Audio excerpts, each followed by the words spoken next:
여러분이 생각하는 이상적인 가족의 형태가 있나요? 하루에도 정말 온갖 뉴스와 속보가 쏟아져요. 근데 이거 사실 다 알 필요는 없습니다. 하지만 보다 보면 이대로 놓치기엔 아쉬운 의미 있는 사회 뉴스들도 많거든요. 이 매일 뉴스 보는 게 일인 제가 그걸 오늘 한번 정리해 드리려고 합니다. 근데 모아놓고 보니까 이게 키워드가 하나로 엮이더라고요. 바로 가족이었는데요. 이대로 놓치기엔 아쉬운 뉴스 첫 번째. 재산은 무조건 장남이? 이 언제적 이야기야? 재산은 무조건 장남이 지내야 한다라는 이 낡은 원칙이 15년 만에 대법원에서 깨졌어요. 가족의 제사를 지내면서 상주 역할을 하고 고인의 유해와 분묘를 관리하고 그에 따른 재산의 소유권을 갖는 자를 제사 주재자라고 하거든요. 근데 과거부터 한국에서는 이 역할을 주로 장남이 맡아왔어요. 아무래도 남성을 중심으로 대를 잇는 문화가 중요시되어 온 한국의 오래된 유교적 풍습에 따른 것이겠죠. 15년 전 대법원에서도 상속인들 간의 협의가 되지 않으면 장남이 우선적으로 제사 주재자가 된다라고 판결을 내린 적이 있습니다. 그동안 법원은 이 판례를 따라왔고요. 근데 이걸 뒤집는 판례가 최근 나온 거예요. 어떤 사연인지 한번 들어보세요. 고인이 된 A씨라는 사람이 있습니다. 이 A씨는 1993년에 배우자와 결혼을 해서 두 딸을 낳습니다. 그러다가 2006년에 또 다른 여성과의 사이에서 아들을 낳아요. 혼외 아들인 거죠. A씨는 2017년에 사망을 하는데요. 이 A씨의 사망 이후 A씨의 혼외 아들과 그의 어머니가 다른 유족과의 합의 없이 이 고인 A씨의 유해를 경기도에 있는 한 추모공원 납골당에 봉안을 한 거예요. 이 사실을 뒤늦게 알게 된 A씨의 원래 배우자와 두 딸이 아버지의 유해를 돌려달라면서 소송을 낸 거예요. 1, 2심 같은 경우에는 기존의 판례에 따라서 혼외 아들과 그의 어머니 손을 들어주게 됩니다. 근데 지난 5월 11일 대법원 전원합의체가 아들의 손을 들어준 원심을 깨고 사건을 다시 서울고법으로 돌려보내요. 이 판결문 내용을 보면요, 흥미롭습니다. 제사 주재자는 공동 상속인 간 협의로 정하되 협의가 이루어지지 않은 경우 특별한 사정이 있지 않는 한 피상속인, 그러니까 고인의 직계 비속 중에 뭐 여자, 남자, 적자, 서자 뭐 이런 구분 없이 연장자가 제사 주재자를 맡는다. 그간 이 한국 사회의 가족의 형태에서 장남이 차지하는 의미가 좀 남다르긴 했었죠. 그것이 어떤 가족 내 성차별의 주요 요인이기도 했고요. 그러니까 아들이 대를 잇는다. 그래서 우리 집안에 아들이 없어. 뭐 이런 진짜 옛날 고리타분한 그런 이야기들 다들 아시잖아요. 시대가 지남에 따라서 이 의미는 퇴색되고 가족 구성원 간의 관계와 역할에도 이미 변화가 찾아왔다는 걸 이번 판결이 보여주고 있는 거죠. 여담이 하나 있는데요. 2008년에 장남에게 우선적으로 제사 주재권이 돌아간다 라고 본 이 결정이 있었다고 했잖아요. 15년 전에. 근데 이때 소수 의견을 냈던 대법관이 하나 있었어요. 누구냐면요. 바로 김영란 전 대법관입니다. 그 김영란법의 그 김영란 대법관 맞고요. 김영란 당시 대법관이 이런 소수 의견을 내요. 협의가 되지 않은 경우 왜 아들이 우선돼야 하냐 이렇게 의문을 제기합니다. 그러면서 인격의 존엄과 남녀의 평등을 기본으로 다양한 관련 요소를 종합적으로 고려해서 결정을 해야 한다라는 입장을 냈는데요. 이 소수 의견이 다수 의견이 되기까지 15년이 걸렸네요. 가족의 역할과 권리에 대해 생각해봄직한 뉴스가 또 하나 있었는데 바로 미혼부의 출생신고 문제였어요. 이 뉴스도 보신 분들이 있을 것 같긴 한데 지난 4월에 헌법재판소가 미혼부가 자신의 아이의 출생신고를 제한하는 법 조항의 헌법 불합치 결정을 내린 거예요. 저는 아이를 안 낳아봐서 몰랐어요. 아니 아빠는 그동안 혼자서 자녀 출생신고도 못했던 거야? 뭐 이렇게 놀라면서 뉴스를 봤던 기억이 있거든요. 가족관계 등록법상으로 자녀의 출생신고는 생모만 할 수 있게 돼 있었다고 해요. 남성은 유전자 검사를 거쳐서 혈연관계를 증명해야 했거든요. 미혼부 같은 경우에는 사실 여러 사정상 같이 아이를 낳은 여성의 협조나 동의를 받기 어려운 경우가 많잖아요. 미혼부가 키우는 아이 중에서 현실에는 존재하지만 법상으로는 존재하지 않는 아이들이 발생을 한 거예요. 출생신고를 하지 못해서. 대법원이 한 3년 전쯤에 출생 등록을 부모의 권한이 아니라 아동 고유의 권한으로 보기 시작하면서 좀 시각이 서서히 달라지기 시작합니다. 그래서 최근 헌재에서도 현행법이 혼외관계에서 태어난 아이의 권리를 침해하고 있다라고 판단을 한 거죠. 다만 이 현행법을 대체할 개정안이 아직 통과되지 않은 상황이라 사각지대는 여전하고 이 아이들이 차별 없이 권리를 누릴 수 있게끔 각종 조치들이 신속히 추진이 돼야 하겠죠. 이런 사례들을 보다 보면 법원의 판결이 참 사회 변화에 중요한 역할을 하는 것 같아요. 변화하는 사회상을 반영하기도 하고 때로는 나아갈 방향을 제시하기도 하고요. 가끔씩은 그 시기가 좀 너무 늦은 거 아닌가 이렇게 생각하게 될 때도 있긴 하지만요. 그럼 두 번째 뉴스로 넘어가겠습니다. 생활동반자법 다들 들어보셨나요? 4월에 처음 발의가 됐다고 합니다. 생활동반자법 오래전부터 들어본 것 같긴 한데 이번에 국회에서 처음 발의됐다고? 이렇게 생각하시는 분들도 있을 것 같아요. 맞습니다. 이번에 용해인 기본소득당 의원이 대표 발의한 법안이 처음입니다. 이 생활동반자법이 무엇이냐?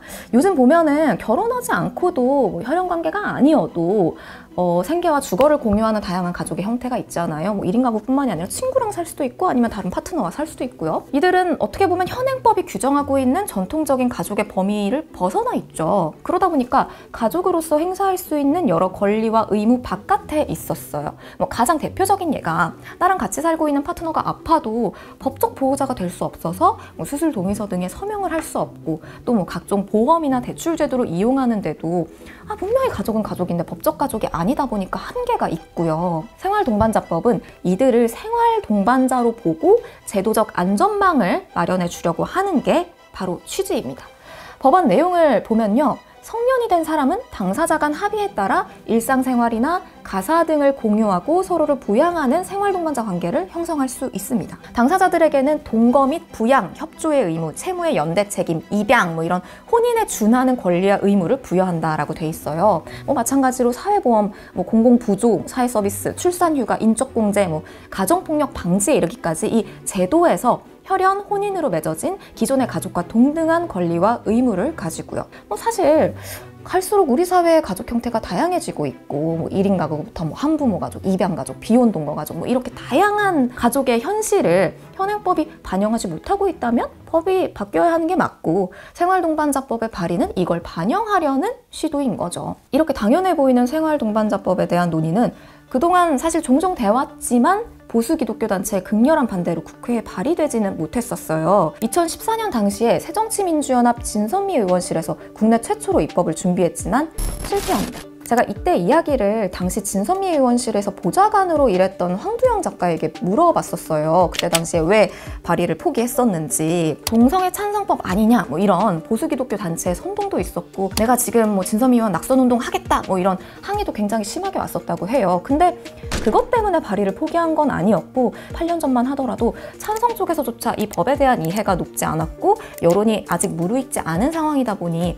법안이 벌써 나와버리면 이 반대쪽의 어떤 논리나 선동의 소모만 될 것 같아서 좀 때를 기다리자는 결정을 내렸다고 하네요. 이후에 황두영 작가는 생활동반자법을 다룬 책 외롭지 않을 권리를 펴내기도 했습니다. 생활동반자법은 고독과 이를 해결하기 위한 돌봄에 대한 법이다. 가족을 해체하는 법이 아니라 가족을 이루도록 장려하는 법이다. 기존의 경직된 가족 제도를 떠난 사람들을 제도 안으로 끌어들이는 법이다 라고 설명을 합니다.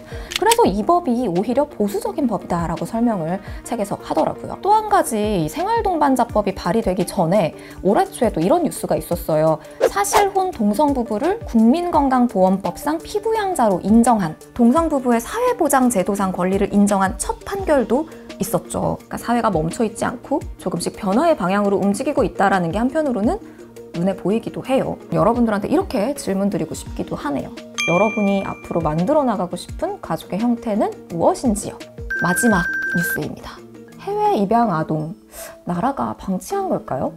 지난해 기준 142명이었습니다. 해외로 입양된 국내 아동의 수가요. 아마 이 수는 점점 줄어들 거예요. 과거 80년대에만 해도 1년에 8,000명이 넘는 아동이 해외 입양을 가기도 했습니다. 한국이 아동 수출국이다 이런 오명을 안기도 했는데요. 최근 해외 입양 아동 관련해서 주목할 만한 뉴스 하나가 있어서 가져와 봤습니다. 어린 시절 미국으로 입양을 갔다가 37년 만에 추방당한 신송혁 씨가 국가와 입양기관을 상대로 소송을 제기한 거였죠. 관련 재판이 최근 있었는데요. 신 씨의 경우 3살 때 누나와 미국의 한 양부모에게 입양이 됩니다. 하지만 양부모에게 학대를 받아요. 그리고 파양까지 당하게 됩니다. 그 이후로 보육기관 이런 곳을 전전하다가 재입양되기도 했었는데 재입양된 가정에서도 학대가 이어졌고 또다시 파양이 됩니다. 16살의 신 씨는 노숙 생활까지 해야 했는데요. 그래도 열심히 일해서 성인이 된 후에 단란한 가정도 꾸리고 그렇게 살게 됩니다. 그런데 성인이 됐을 때 자신에게 미국 시민권이 없다는 사실을 뒤늦게 알게 된 거예요.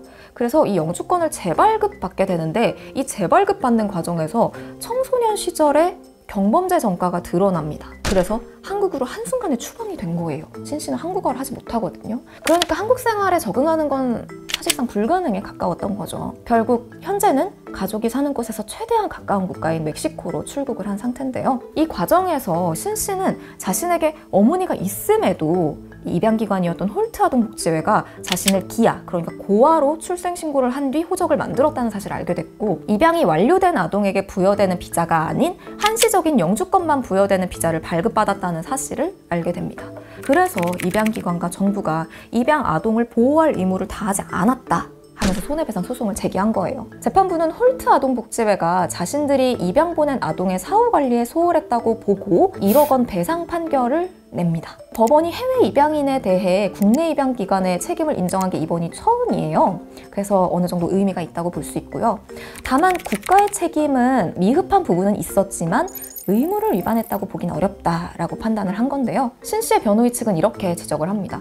법원의 판결대로라면 국가가 제도만 설계해두고 국민을 보호할 책임을 방기했을 때 국가는 아무런 책임도 지지 않겠다는 거냐, 이렇게 지적을 했습니다. 근데 이런 일이요, 당시 신 씨만의 일은 아니었던 것 같아요. 특히 아이들의 호적을 고아로 만들어서 입양 보내는 일은 당시 많은 입양인이 겪은 사례 중에 하나더라고요. 고아 호적으로 만들면 입양 시에 친부모 동의 절차를 거치지 않아도 입양이 가능하다 보니까 사실상 입양기관이 행정상의 어떤 편의를 위해서 그렇게 관행처럼 해왔던 거죠. 덴마크 한국인 진상규명그룹이라는 단체가 있는데, 여기서는 작년에 인권 침해 소지가 있는 해외 입양 사례 300여 건을 우리나라 진실화해를 위한 과거사정리위원회에 제출을 하기도 했습니다. 현재 진실화해위원회는 작년부터 조사를 시작했고 조만간 2차 조사 시점도 결정할 예정이라고 하네요. 한때는 그런 생각을 했던 적이 있었던 것 같아요. 해외에 입양 가는 아동들을 보면 가면 잘 살겠지, 여기보단 낫겠지, 오히려 더 좋지 않을까, 좋은 양부모 만나가지고 그런 생각을 하기도 했었는데, 얼마 전에 방송을 준비하면서 책을 하나 봤어요.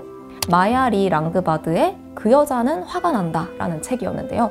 작가가 어렸을 때 한국에서 덴마크로 입양됐어요. 그래서 입양 당사자로서 체험한 삶에 대해서 쓴 이야기거든요. 작년에 책이 나왔을 당시에 기자간담회를 했었는데 한국에 와서 거기서 이런 이야기를 합니다. 입양인으로 살면서 입양되지 않았다면 늘 가정하며 늘 감사할 것을 요구받았다. 서양에선 해외 입양에 대해 윈윈이라고만 생각하는데 그 시스템이 모두에게 이익만 남기는 건 아니라는 걸 얘기하고 싶었다, 이런 이야기를 하는데요. 제일 초반에 인상 깊은 구절이 하나 있더라고요. 여자는 자신이 수입품이었기에 화가 난다.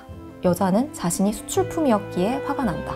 어려움에 처한 아이들을 돕기 위해서는 아이들을 태생적 문화와 부모에게서 무작정 분리하기보다 그 부모와 가정을 도울 수 있는 일이 무엇인지 먼저 찾아봐야 한다.